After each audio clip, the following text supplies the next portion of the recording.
Hola, mi amigo querido, bienvenido al estudio de la lección número 6 para el 9 de agosto del año 2025. El título de la lección es A través del Mar Rojo. Y el propósito de la lección es mostrarnos que el Éxodo, especialmente el cruce del Mar Rojo, fue uno de los eventos más extraordinarios de la historia del Antiguo Testamento. Ahora, no es solo un hecho histórico, sino que aquí en este cruce del Mar Rojo encontramos lecciones valiosas que tienen que ver con nuestra salvación, porque nosotros también, así como Israel salió de la esclavitud de Egipto, nosotros también salimos de la esclavitud del pecado. Vamos entonces al estudio del primer subtítulo, Vayan y adoren al Señor. Claro, pues que después de la muerte de los primogénitos, Faraón se rindió. Lloró, aparentemente se arrepintió, solo que remordimiento no es arrepentimiento. ¿Qué cosa es el remordimiento? Es el miedo por las consecuencias del pecado que ya llegan a nuestra vida. ¿Qué cosa es arrepentimiento? Es dolor por haber pecado, reconocimiento del pecado y perdón y abandono del pecado. Faraón no estaba arrepentido. Él sentía remordimiento, estaba desesperado por las consecuencias de su terquedad. Entonces vamos al texto Éxodo capítulo 12, versículos 32, 35 y 36. Dice así: E hizo llamar a Moisés y a Aarón de noche y les dijo: Salid de en medio de mi pueblo vosotros y los hijos de Israel, e id, servid a Jehová como habéis dicho. Tomad vuestras ovejas y vuestras vacas como habéis dicho, e idos, y bendecidme también a mí. Y los egipcios apremiaban al pueblo, dándose prisa a echarlos de la tierra, porque decían: todos somos muertos. Y llevó el pueblo su masa antes que se leudase, sus masas envueltas en sus sábanas sobre sus hombros. E hicieron los hijos de Israel conforme al mandamiento de Moisés, pidiendo de los egipcios alhajas de plata y de oro y vestidos. Y Jehová dio gracia al pueblo delante de los egipcios y les dieron cuanto pedían. Así despojaron a los egipcios. Varias ideas que tenemos que mencionar al leer este texto. En primer lugar, Faraón, finalmente rendido al ver las consecuencias de su actitud, le dijo a Moisés y a Aarón, su hermano, y a medianoche, mira, a medianoche, pero ya no podía esperar que llegase el día siguiente. Esa misma noche, cuando vio los primogénitos muriendo, el pueblo llorando, desesperado, clamando, mandó llamar a Moisés y a Aarón y dijo: llévense a su pueblo, vayan, sirvan a Dios, como me dijiste allá en el desierto, llévense. Pero por favor, bendíganme a mí también. Interesante que hasta un rey pagano, un rey terco y desobediente, al ver la grandiosidad de los hechos de Dios, pide bendición. Esto es interesante porque una vez yo estuve visitando una favela en Río de Janeiro, una favela peligrosísima, a donde solo podríamos entrar acompañado de los propios delincuentes, de los propios traficantes. Entonces llegamos al pie de la favela, estábamos esperando ahí cuando llegaron los delincuentes, todos armados, con fusiles en las manos, revólveres. Y entonces uno de ellos dice: ¿quién es el pastor gringo? Aquí en Brasil a los extranjeros nos dicen gringos. ¿Quién es el pastor gringo? Yo levanté la mano. Me dice: sal, te vamos a llevar hasta la iglesia. La iglesia estaba allá arriba en la cumbre de la favela. Y nos llevaron. Y prediqué y nos trajeron de vuelta hasta el carro. Pero antes de entrar al carro, ya para despedirme, él me extendió la mano y me dijo: pastor, deme su bendición, por favor. Un pagano que no conoce a Jesús, que derrama sangre, que vive del tráfico, me estaba pidiendo la bendición. Y este incidente de Faraón me recuerda. Él manda llamar a Moisés y a Aarón y les dice: llévense al pueblo, ya me rindo, me entrego, llévense al pueblo, pero déjenme un poquito de bendición. Ahora, yo creo que Dios bendice inclusive a los paganos que en algún momento, en un vislumbre, ven la gloria de Dios y esperan bendición. Solo que la bendición pues les dura poco, porque ese vislumbre les dura poco. Pero Dios es bueno y Dios ama a sus hijos. ¿Tú crees que Dios no amaba a Faraón? ¿Tú crees que Dios quería la muerte de Faraón? No, querido. Faraón era un ser humano y Cristo, cuando vino a morir en la cruz del Calvario, también vino a morir por Faraón. Solo que Faraón endureció su corazón, no se rindió. Tuvo miedo de las consecuencias, pero no se entregó de verdad al Dios Todopoderoso. Bueno, vamos ahora. Hay otra cosa más que tengo que hablar en esta parte. Es que el pueblo de Israel llevó masa lista en sábanas, cargando. ¿Para qué? Para que, pues, ¿qué iban a comer en el desierto? Estaban yendo al desierto. Allá no había nada que comprar, no había nada para comer. Entonces llevaron masa pronta. Esto nos enseña una lección. Nunca debemos iniciar un camino sin alguna provisión. No es solo pan, provisión en todo sentido. Provisión en todo sentido. Recuérdate que la ropa con que ellos salieron fue la ropa que les duró 40 años en el desierto, lógicamente bendecido por Dios. Y otra cosa más, Dios les dijo, antes de salir visiten las casas de los egipcios y pídanles joyas, dinero, plata, vestidos. De cierta manera, no era una injusticia, no es que ellos ahora que estaban encima de la situación iban a abusar de los egipcios, sino que durante años habían sido abusados por los egipcios. En realidad, todo esto que ellos llevaron era el sueldo que no se les había pagado. El sueldo, ellos habían sido explotados laboralmente. Y ahora los egipcios reconocían todo eso y les daban el dinero. Y les daban joyas y platas y vestidos. Y con todo eso, el pueblo de Israel partió rumbo a la libertad. Vamos a la segunda parte, la consagración del primogénito.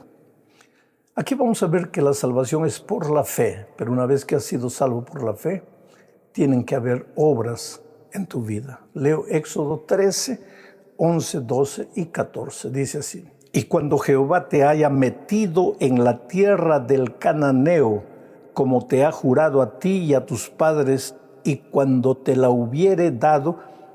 Mira, antes de leer el versículo 12, quiero pensar en este pensamiento.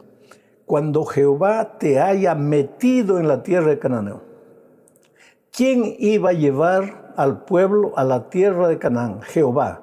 No era el pueblo, no por sus fuerzas, no por su ejército. Era Jehová que los iba a llevar. En segundo lugar dice, como te ha jurado a ti y a tus padres, cuando te la hubiere dado, cuando te hubiere dado la tierra. O sea, 2 veces se repite el pensamiento. Tú vas a entrar a la tierra, pero porque Jehová te lleva y porque Jehová te da la tierra, no es tuyo. O sea, la tierra de la salvación, la tierra de la libertad, es porque Jehová te conduce, es porque Jehová te lleva, no es porque tú has hecho algo para merecer la salvación. Versículo 12. Dedicarás a Jehová todo aquel que abriere matriz, y asimismo todo primer nacido de tus animales, los machos, serán de Jehová. Aquí viene el segundo pensamiento. Ahora tú, en gratitud a Dios por la salvación, porque Él te lleva a la tierra de la salvación, porque Él te entrega la salvación, en gratitud vas a dedicar tu primer hijo a Dios. Obra. La obra tiene lugar en la vida del cristiano como una expresión de gratitud y de obediencia, no como pago por la salvación, porque la salvación es por gracia, no pagas, no mereces, no es por merecimiento, es porque Dios te ama por su misericordia. Pero ahora que tú reconoces que Él te ha salvado por gracia, vas a vivir una vida de obediencia. Y Dios le pidió a los primogénitos y ahora el pueblo va a obedecer. Versículo 14. Y cuando mañana te pregunte tu hijo diciendo, ¿qué es esto? Le dirás, Jehová nos sacó con mano fuerte de Egipto, de casa de servidumbre. Es decir, cuando los hijos más adelante preguntan, ¿por qué me estás dedicando a mí, el primer hijo? A Dios. Entonces tú le vas a responder, porque el Señor nos ha librado de Egipto con mano fuerte. Nosotros no salimos de la tierra de la esclavitud por nuestras fuerzas, salimos por su gracia, pero ahora tú eres una ofrenda de sacrificio a Dios. Vas a vivir para Dios, dedicado a Dios. Las obras tienen lugar en la vida cristiana después que reconoces que la salvación es únicamente por la gracia. Vamos a la tercera parte de este estudio. El cruce del Mar Rojo. Leo Éxodo 13, 20 al 22. Y partieron de Sucot y acamparon en Etam, a la entrada del desierto. Y Jehová iba delante de ellos de día en una columna de nube para guiarlos por el camino, y de noche en una columna de fuego para alumbrarles, a fin de que anduviesen de día y de noche. Nunca se apartó de delante del pueblo la columna de nube de día, ni de noche la columna de fuego. Interesante este pensamiento. Porque la tendencia humana es que cuando tú entras al desierto de las imposibilidades, de las dificultades, desierto es tierra de hambre, es tierra de culebras, es tierra de arañas venenosas, desierto es tierra de muerte. Pero para llegar a los pastos verdes y a las aguas tranquilas, tienes que pasar por el valle de la sombra y la muerte. Y la tendencia humana es sentirte solo. Dios me abandonó. Y para que el pueblo de Dios no tuviera esa sensación de que estaba abandonado, Dios apareció para ellos en forma de una columna de nube de día para protegerlos del sol. Así podrían caminar en el desierto bajo el sol abrasador, pero protegidos por la nube. Y de noche, para que continuasen caminando, porque el ejército de Egipto iba a venir atrás de ellos, Dios apareció en la forma de una columna de fuego para calentarlos, porque así como de día hace mucho calor en el desierto, de noche hace un frío terrible. Pero ahora había una columna de fuego calentándolos y alumbrándoles el camino. Mira cómo Dios protege. Oh querido, no tengas miedo de partir hacia el desierto en esta vida. Muchas veces profesionalmente tienes que ir al desierto. Muchas veces para tener un buen trabajo, un buen empleo, tienes que partir para el desierto. Pero la columna de nube de día, la columna de fuego de noche, te acompañarán. Dios no te dejará solo. Y de repente llegaron al Mar Rojo. Del lado izquierdo una montaña, no se podía subir. Del lado derecho otra montaña, no se podía subir. Al frente un mar profundo, no se podía pasar. Y atrás el ejército egipcio, porque Faraón se había arrepentido de haber dejado de salir al pueblo y agarró su ejército y vino atrás. Y ahora aquí, frente al mar, encajonado entre montañas, entre el mar y entre el ejército enemigo, un pueblo de pastores, de constructores, incapaces de se defender. Ahí entra la mano poderosa de Dios. Mira lo que dice Éxodo 14, 13 al 16. Y Moisés dijo al pueblo: no temáis, estad firmes y ved la salvación que Jehová hará hoy con vosotros. Porque los egipcios que hoy habéis visto, nunca más para siempre los veréis. Jehová peleará por vosotros, y vosotros estaréis tranquilos. Entonces Jehová dijo a Moisés: ¿por qué clamas a mí? Di a los hijos de Israel que marchen, y tú alza tu vara y extiende tu mano sobre el mar y divídelo, y entren los hijos de Israel por en medio del mar en seco. 4 ideas en este texto. Primero, no teman. Delante de las dificultades, delante del mar rojo que encuentres en tu vida, querido amigo, no temas, porque el miedo te ciega los ojos, el miedo te impide ver las soluciones. Yo no niego que haya problemas en tu vida, pero hay solución para tu problema. Israel, desde el punto de vista humano, no veía salida, estaba encajonado. Tú tal vez en este momento, desde el punto de vista humano, no ves salida para tu situación, estás encajonado. Pero sigue el primer consejo, no temas, porque si temes, tu propio temor te va a hundir, te va a llevar al fracaso, te va a enterrar. En segundo lugar, mantente tranquilo. Es el mismo consejo, de otra manera. Calma. Respira hondo. No mires al problema, mira a Dios. Levanta tus ojos a Dios. El problema es grande, pero levanta tus ojos y ve que tu Dios es más grande.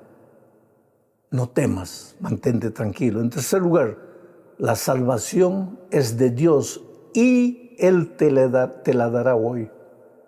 La salida para tu problema viene de Dios y te la dará hoy o te la dará esta semana, recuérdate.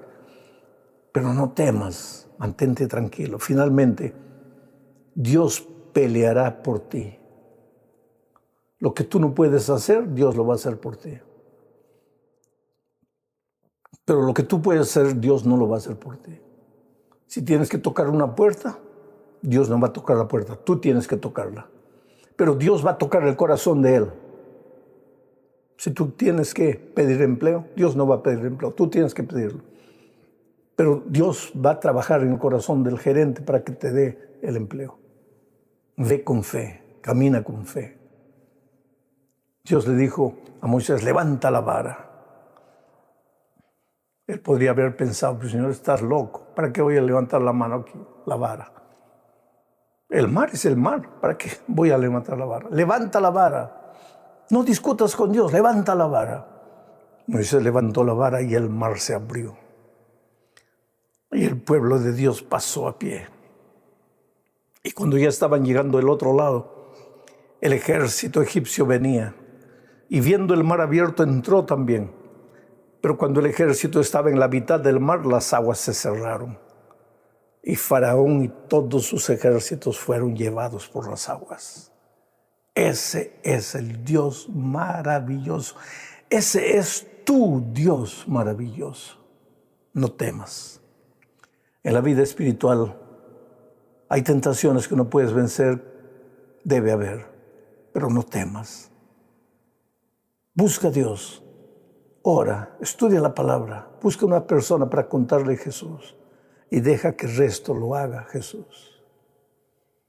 El pueblo pasó finalmente al otro lado y ahí se cantó el cántico de Moisés y de María.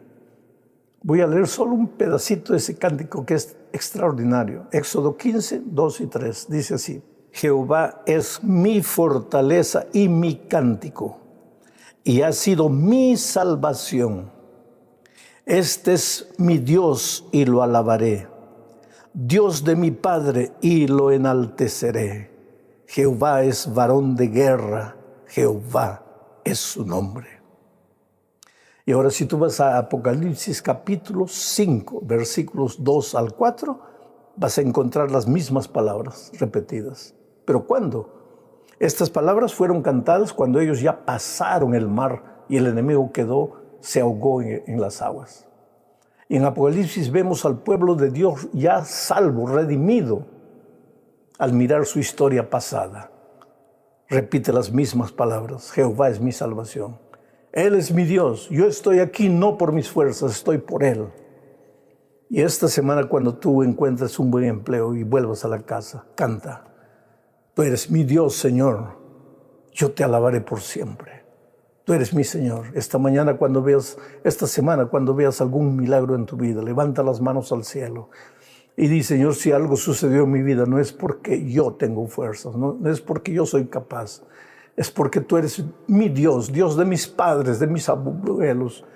Le has prometido a mis antepasados que estarías con ellos y tus bendiciones me alcanzan hasta hoy. No temas. En esta vida siempre estarás frente a los mares rojos, pero no temas. Dios está contigo hasta el fin. Un abrazo, querido, que Dios te bendiga. Muchas bendiciones para ti.